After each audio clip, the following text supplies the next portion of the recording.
maintaining a surveillance bubble।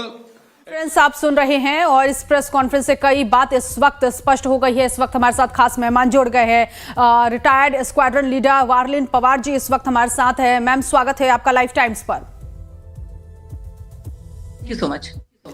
वारलिन ji, जिस तरह से आज ये प्रेस कॉन्फ्रेंस हुई, इसमें एक बड़ी बात यहां निकलकर सामने आई है कि सिर्फ पहलगाम आतंकी हमला नहीं, इससे पहले शिवखोरी मंदिर जाने वाला जो श्रद्धालुओं की बस थी उस पर भी आतंकियों ने अटैक किया। उसके बाद पहलगाम आतंकी हमला हुआ। इन आतंकियों और इनकी गतिविधियों को रोकने के लिए ये ऑपरेशन सिंदूर चलाया गया और कहा गया अंत में कि जो हमारी मिलिट्री बेस है वो एक्टिव है, हर मिशन के लिए तैयार है। कैसे देखती हैं आप इसको? देखिए, सबसे पहले तो मैं ये बताना चाहूंगी कि पाकिस्तान हम सिर्फ रीसेंट 1-2 साल के इवेंट्स को भी ना देख के, अगर पिछले 30 साल के इवेंट्स को देखे, जम्मू एंड कश्मीर से लेके कितना हमने हमेशा इन्फिल्ट्रेशन देखा है, कितना हमने हमेशा टेररिस्ट की गतिविधियां देखी है, इससे पता चलता है कि पाकिस्तान अभी नहीं, पहलगाम ही नहीं, इससे कम से कम 30-35 साल से पहले हमारे साथ ये कर रहा है। अब सिर्फ अंतर ये हुआ है कि जैसे हम इंसिडेंट्स पे रिएक्ट कर रहे हैं वो हमने बहुत चेंज कर दिया है। अब हम लोग, जैसे कि बहुत ही क्लियरली बोला गया है कि any act of terror is going to be act of war, we are not going to tolerate anything. Initially हम इनको ऐसे देखते थे कि हम ग्लोबल प्लेटफॉर्म में जाते थे, हम ग्लोबल लेवल में बाकी कंट्रीज से सपोर्ट मांगते थे कि देखिए पाकिस्तान ने कर रहा है, आप हमारा सपोर्ट करिए। दिस टाइम सबसे डिफरेंट चीज जो हमने की, हमने किसी से कोई सपोर्ट नहीं मांगा। हमने किसी से भी अपने डिसीजंस के लिए एक ये नहीं चेक किया कि बताइए हम ये करें या ना करें। इसीलिए आप देखेंगे कई नेशंस ने हमको सपोर्ट किया, कई ने हमको सपोर्ट नहीं किया, जिससे हमको कोई फर्क नहीं पड़ा। बट हमने ये जो डिसीजन लिया है कि act of terror is going to be act of war from our side, हमने उस पे बस हम उसको पूरा कर रहे हैं।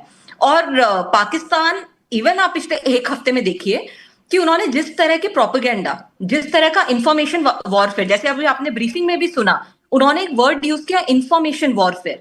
सो इंफॉर्मेशन वॉरफेयर क्या होता है कि जब आप वॉर में ऑलमोस्ट हारने वाली कगार पे आ जाए तो आप क्या करते हैं, आप दूसरे देश के, जो देश अच्छा कर रहा है, उस देश के नागरिकों का मनोबल, उनका उत्साह को डाउन करने के लिए, उनके मोटिवेशन को लो करने के लिए आप ऐसी खबरें फैलाना शुरू कर देते हैं जिससे ऐसा लगता है कि अरे हम तो हार रहे हैं।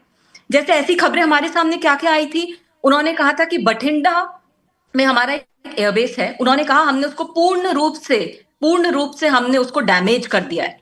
वो न्यूज आपने देखा होगा, वो गलत थी। इनिशियली ये न्यूज आई कि उन्होंने रफेल फाइटर्स के 2 पायलट्स को कैप्चर कर लिया है, वो न्यूज गलत थी। ऐसे कई न्यूज उन्होंने, आपने देखा होगा, टाइम टू टाइम वो बहुत ही सिस्टमैटिक ढंग से हमारे सोशल मीडिया के थ्रू हमारे ब्रेन में फीड करना चाहते हैं। सो इसी टाइप का वॉरफेयर उन्होंने इस बार क्रिएट करने की कोशिश की। एंड ऑफ कोर्स टेररिज्म को तो हमेशा से सपोर्ट करते हैं और वो अभी भी करते आ रहे हैं। और एक चीज और यहाँ पर, क्योंकि जब वो वीडियो दिखाया जा रहा था उसमें एक बात यहाँ पर डीजीएमओ की तरफ से कही गई कि जो आतंक है और उनकी जो गतिविधियां हैं उसमें बदलाव देखने को मिला है। जितने भी इससे पहले जो टेररिस्ट अटैक हुए हैं, तो इन बदलावों को कैसे आप देख रही है? लेकिन इन बदलाव में एक चीज तो कॉमन है कि हर बार मासूमों को ही टारगेट आतंकियों ने किया है। देखिए, उनका तो एजेंडा ही ये है कि उनको पता है कि भारत जैसे देश को सबसे ज्यादा अगर किसी चीज पे हम लोगों को दुख हो सकता है तो वो ये है जब निर्दोष लोगों की जानें जाती हैं। अब इस चीज को हमको प्रूव करने की जरूरत नहीं है। हमने जो पुलवामा के बाद हमारा जो एक्शन था, पहलगाम के बाद जो हमारा एक्शन हमने किया है और अभी भी जो चल रहा है, उससे क्लियरली पता चलता है कि हमको सब कुछ मंजूर है। बॉर्डर पे अगर एक सिपाही खड़ा है यूनिफॉर्म में और वेपन लेके, अगर आप उसके तरह रूल्स ऑफ वॉर को फॉलो करते हुए अगर लड़ाई करते हैं तो वो जायज है। मगर अगर आप निर्दोष, निहत्थे, निर्बल लोगों को अगर आप उनको अटैक करने की कोशिश करेंगे तो this is something nobody will accept. So ये उनका तरीका हमेशा से रहा है। अब देखिए, ये अब उन्होंने क्या चेंज किया है, अब उन्होंने ये चेंज किया है कि आउट एंड ओपन सबके सामने आ गए। जब हमने 9 टारगेट्स को, टेररिस्ट कैंप्स को, ट्रेनिंग कैंप्स को जब हमने टारगेट किया 7 तारीख को, तो हमने क्लियरली बोला कि ये अटैक, ये जो स्ट्राइक थी, प्रिसिशन स्ट्राइक थी, ये किसी भी सिविल पॉपुलेशन के ऊपर एम नहीं थी, ये टेरर कैंप्स के ऊपर थी, जो टेररिस्ट जहां से बन रहे हैं। बट उसका जवाब पाकिस्तान ने कैसे दिया है? उसका जवाब टेररिस्ट ने नहीं दिया है, उसका जवाब Pakistani political parties and arm forces ने दिया है। कैसे? हमारे नॉर्थ से लेके वेस्ट तक, भुज तक के जम्मू एंड कश्मीर से लेके भुज तक के हमारे जितने भी बॉर्डर के पास के फॉरवर्ड बेसिस हैं उनको पाकिस्तान ने अटैक किया।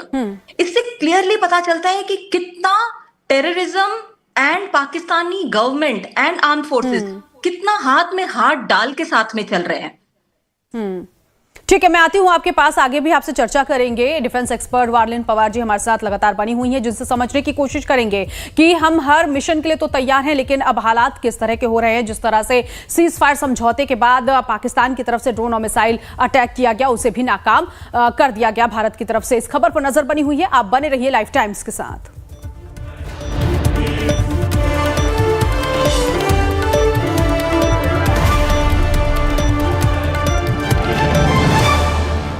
प्रधानमंत्री नरेंद्र मोदी की सुनवाते हैं।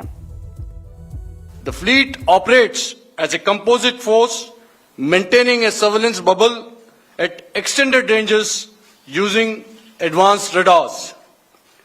Any aerial target that attempts to penetrate this bubble is detected and identified using various techniques and technologies, affording quick and clear distinction between commercial, neutral and hostile aircraft or flying objects at ranges in excess of the anticipated attack range. The Carrier Battle Group, with its integral air wing, provides the first layer of this layered mechanism. Adequately equipped and trained to high degree of proficiency, our pilots are able to operate both by day and night. In the current standoff, the presence of our aircraft carrier with large number of MiG-29K fighters and airborne early warning helicopters prevented any suspicious or hostile aircraft to close the Carrier Battle Group within several hundred kilometers. अगर मैं सरल शब्दों में बोलूं तो कोई भी संदिग्ध और दुश्मन के हवाई जहाज को कैरल बैटल ग्रुप के कई सौ किलोमीटर पास आने का मौका नहीं दिया।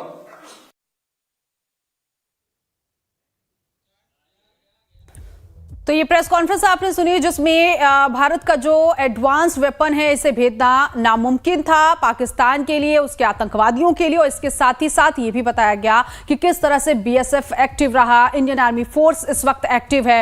वारलिन पवार जी लगातार हमारे साथ बनी हुई हैं। यहाँ पर एक सवाल और अहम हो जाता है, क्योंकि जब जो सीज फायर समझौता था, दोनों देशों की सहमति बनी, उसके ठीक शाम को पाकिस्तान की तरफ से ड्रोन और मिसाइल से अटैक करने की कोशिश की, जिसे भारत ने नाकाम कर दिया। अब ऐसे में दोनों देशों के डीजीएमओ से बातचीत होनी है। भरोसे लायक तो पाकिस्तान नहीं है, लेकिन कैसे देखती हैं आप इसको? जी देखिए, डीजीएमओ के लिए जो हमने पीस टॉक्स के लिए बातचीत शुरू हुई है, ये अब तक सब लोगों को पता चल गया होगा कि ये इनिशिएट पाकिस्तान की तरफ से किया गया है। एंड अभी जो ब्रीफिंग हमने देखी उसमें क्लियरली आपको पता चला होगा कि सिर्फ हमारे अत्याधुनिक जो हमारे लेटेस्ट वेपन्स हैं उन्हीं से हमने उनको अटैक नहीं किया है, बल्कि हमारे जो पुराने एयर डिफेंस सिस्टम है, जैसे पिचौरा मिसाइल हमारे पास है, सरफेस टू एयर मिसाइल, हमारे पास ओसा एके सिस्टम है, this is again surface to missile, surface to air missile. इन सब सिस्टम से भी हमने कितने अच्छे से एयर डिफेंस अपने देश का किया है। तो इससे क्लियर होता है कि हम लोग तैयार थे। हालांकि हम कभी ऐसा देश, भारत ऐसा देश नहीं है जो हिंसा चाहेगा, मगर पाकिस्तान ने हमको मजबूर किया इस हद तक आने के लिए, और उनको ये बताने के लिए कि हम टेरर एंड टेररिज्म अगर आप अपने देश में ट्रेनिंग करवाते रहे या पनपता रहा आपके देश में, तो हम उसका मुंह तोड़ जवाब देंगे। अब इस मीटिंग से और पीस टॉक से हमको क्या मिलेगा? देखिए, पाकिस्तान बहुत ही अनप्रिडिक्टेबल है। होने के लिए ये भी हो सकता है कि ये उनका एक टाइम बाइंग टैक्टिक्स है, जिसके थ्रू ये थोड़ा और टाइम बाय करके अपने आप को और प्रिपेयर करना चाहते हैं। और ये भी हो सकता है कि उनको इन पिछले 4 दिनों में इस हद तक हमारे ऑफेंसिव एक्शन ने उनको इतना हार्म पहुंचाया है, मिलिट्री को, आर्म फोर्सेस को, कि अब उनको ये समझ में आ गया है कि भारत सिर्फ पीस टॉक्स करके चुप नहीं रहेगा। अगर आप कुछ गलत करेंगे या सिविल पॉपुलेशन को हिट करेंगे, तो हम वैसे उन चीजों का उससे भी कड़ा और भारी जवाब आप लोगों को देंगे। वैसे तो ये बात हर प्रेस कॉन्फ्रेंस के जरिए कही गई है, चाहे वो विदेश मंत्रालय की प्रेस कॉन्फ्रेंस हो, रक्षा मंत्रालय की प्रेस कॉन्फ्रेंस हो या फिर डीजीएमओ की प्रेस कॉन्फ्रेंस। लेकिन आज जो बैठक होगी, आज दोनों देशों के बीच जो बातचीत होगी, आपको लगता है क्योंकि अब सेनाओं की ये बातचीत होगी, और अगर पाकिस्तान की बात करें तो पाकिस्तान सरकार और पाकिस्तान सेना के बीच बन नहीं रही है, तो लग रहा है कि कुछ हालात और बदलते हुए दिखाई देंगे? एक और मौका मिल सकता है पाकिस्तान को यहाँ की ये बताने का कि अभी भी वक्त है, संभल जाओ? देखिए नीतू, मुझे लगता है मौका देने के लिए हम लोग तैयार हैं, वरना हम पीस टॉक्स के लिए कभी एग्री नहीं करते। नंबर 1, बिकॉज हम अपर हैंड में थे, जिस तरह से अटैक किया जा रहा था हम पे, और हम हर चीज को न्यूट्रलाइज कर रहे थे और उसका पलट के कड़ा जवाब दे रहे थे। हम एक बेटर पोजीशन में थे इन ए वॉर लाइक सिचुएशन में, अगर आप देखें। बट मुझे इतना इस चीज पे पूरा विश्वास है कि अगर हम पीस टॉक्स करने के लिए जा रहे हैं तो we'll have our firm ground. हम बहुत ही clearly, political parties and armed forces, ये बहुत ही क्लियरली उनको कन्वे करेंगे कि हमारे ये पॉइंट्स हैं, इन चीजों पर हम अटल रहेंगे कि ये अगर आप फॉलो करते हैं तो वापस ये सिचुएशन सेम पोजीशन पे जाके खड़ी हो जाएगी और हम वापस आपके ऊपर ऐसे ही ऑफेंसिव एक्शन करेंगे। तो डेफिनेटली आई एम होपफुल कि कुछ अच्छा इसमें आएगा, बट साथ साथ में मुझे पूरा विश्वास है कि हमारी गवर्नमेंट बैकफुट पे रह के इसको नहीं प्रेजेंट करेंगे। हम डेफिनेटली अपने बहुत ही स्टर्नली, बहुत ही पॉइंट्स हम उनको देने वाले हैं कि ये पॉइंट्स हैं जो हम फॉलो करेंगे, जिसमें से एक डेफिनेटली होगा टेररिज्म।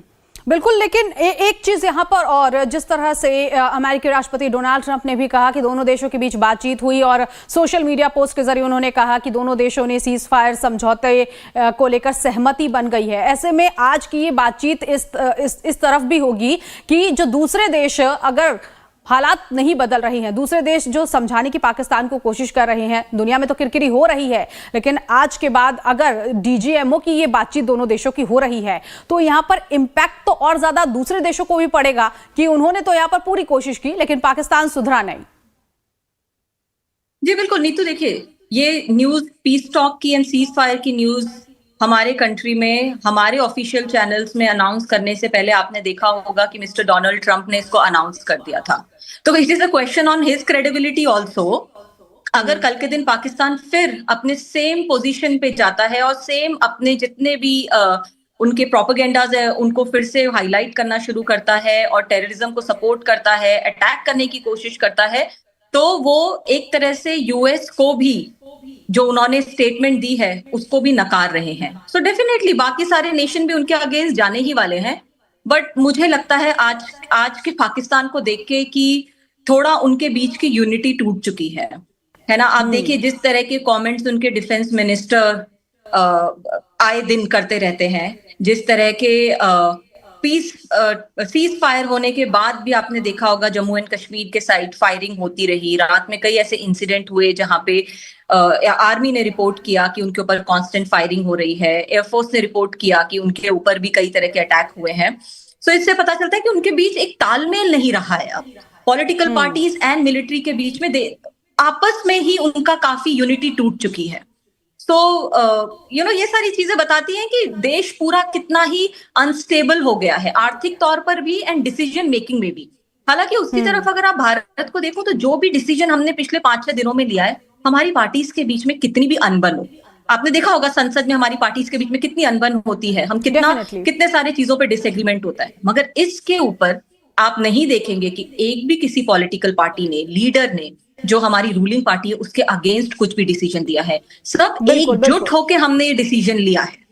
बिल्कुल, और सेना की भी ये तैयारी जो है भारत सरकार के साथ नजर आ रही है। और पाकिस्तान की अगर बात करें, मैं आज एक वीडियो भी देख रही थी शहबाज शरीफ का, जिसमें वो स्क्रिप्ट पढ़ रहे थे और बताया भी जा रहा है कि वो वहां की आर्मी के स्क्रिप्ट है। तो ऐसे में समझा जा सकता है कि देखिए कितना प्रेशर है इस वक्त पाकिस्तान की गवर्नमेंट के ऊपर, और पाकिस्तान की गवर्नमेंट अलग चल रही है, पाकिस्तान आर्मी अलग चल रही है, और ऐसे में अगर ये दोनों अलग थलग चलेंगे तो ऐसे में पाकिस्तान को डेफिनेटली जो खामियाजा है वो भुगतना पड़ेगा। और कितना समझ पाता है पाकिस्तान, ये तो देखने देखने वाली बात होगी, क्योंकि अगर हम पीछे की हिस्ट्री को उठा ले तो पाकिस्तान कुछ वक्त के लिए संभलता दिखता है, लेकिन फिर वही उसके जो इरादे हैं वो सामने आ जाते हैं, और जो उसकी जिस तरह से वो आतंकियों को पनाह देता है वो सब कुछ सामने आ जाता है। फिलहाल अब देखना है कि आज जब डीजीएमओ की बात होगी दोनों देशों की, तो इसके बाद रास्ता क्या कुछ निकलेगा। लेकिन आज इस प्रेस कॉन्फ्रेंस में जो एडवांस टेक्नोलॉजी, एडवांस वेपन्स की बात हो रही थी, इसमें एक जिक्र यह भी किया गया कि चाइना के वेपन खरीदे गए पाकिस्तान की तरफ से, तुर्की के वेपन खरीदे गए।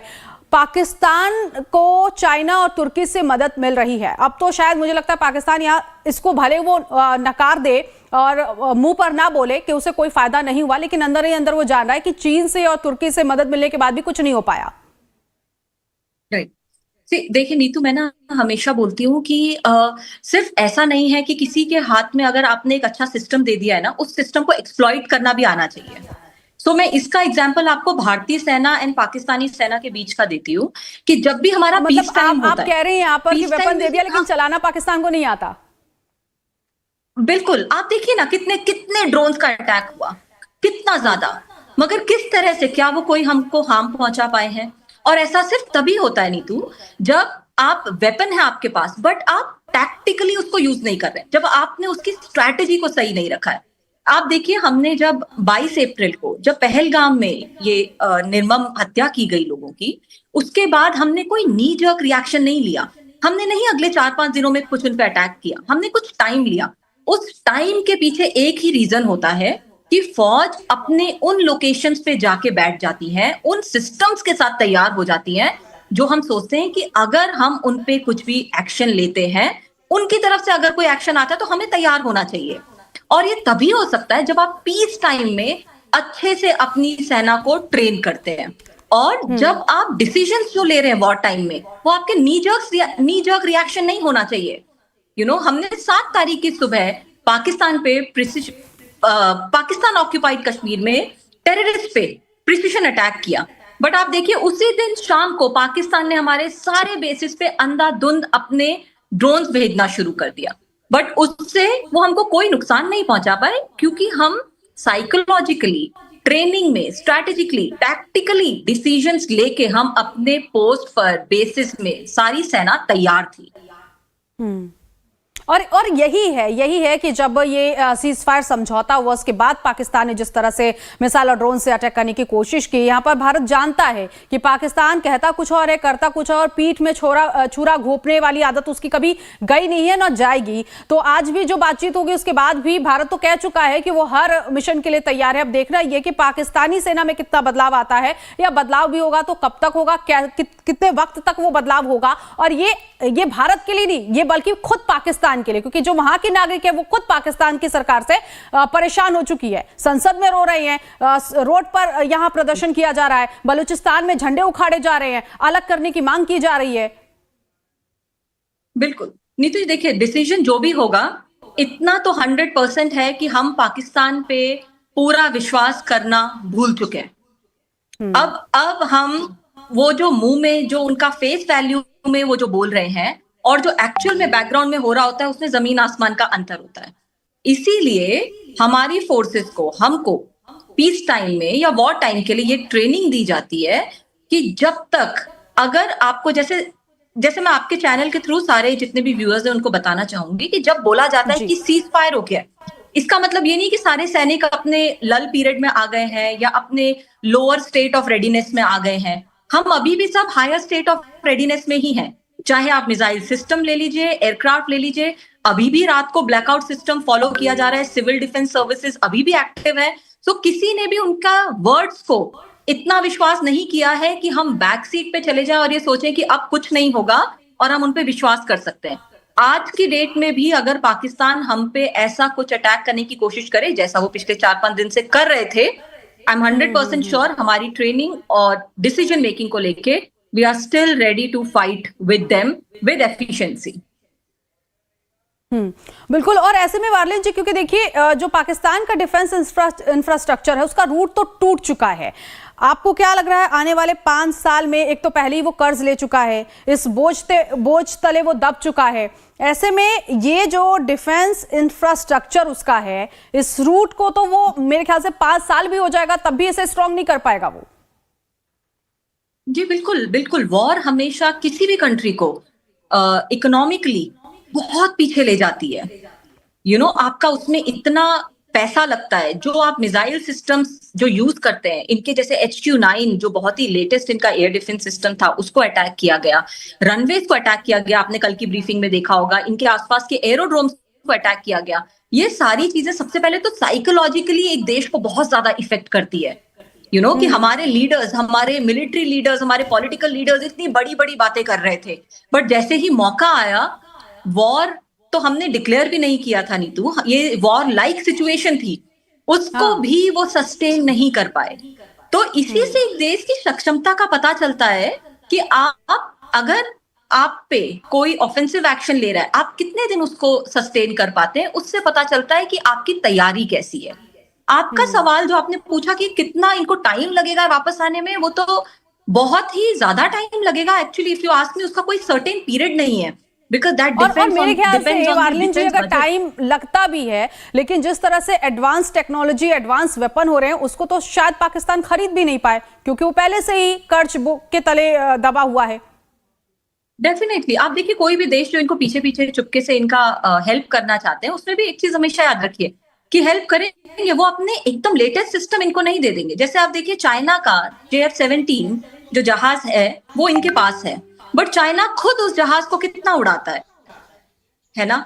वो चाइना के खुद के जो अत्याधुनिक जहाज है, वो उनको वो नहीं दे रहा है, वो अपने जो सब सिस्टम्स हैं, जो इनके ऑलरेडी डिग्रेडेड सिस्टम्स है, वो इनको दे रहा है।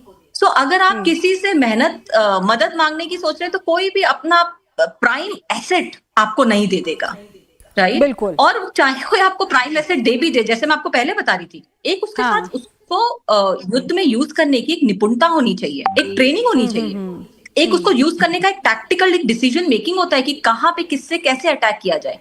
जैसे आप देखिए जो ड्रोन अटैक्स हो रहे थे, हम उसको स्वॉर्म ड्रोन्स बोलते हैं, जैसे आप एक मधुमक्खी की तरह एक साथ सारे भेज दिए जाते हैं, 1 दिन 2 दिन 3 दिन ये चला है, और तीनों दिन वी कुड विदस्टैंड दैट, जो भी हुआ हम उसका कड़ा जवाब दे पाए, राइट? सो उसके बाद उनके पास और कोई टैक्टिक्स नहीं है। आप देखिए ये ही है, हमने अपने most advanced weapon, I don't want to take name, क्योंकि उसका अभी तक किसी ने भी जो ब्रीफिंग्स हुई है उसमें भी पुष्टि नहीं की है, बट मोस्ट एडवांस्ड वेपन्स को हम ऑलरेडी यूज कर चुके हैं, चाहे हमारे विमान हो या हमारी सरफेस टू ए मिसाइल हो, specially surface to air missile, because most of the wars which we have fought is by surface to air weapons till date.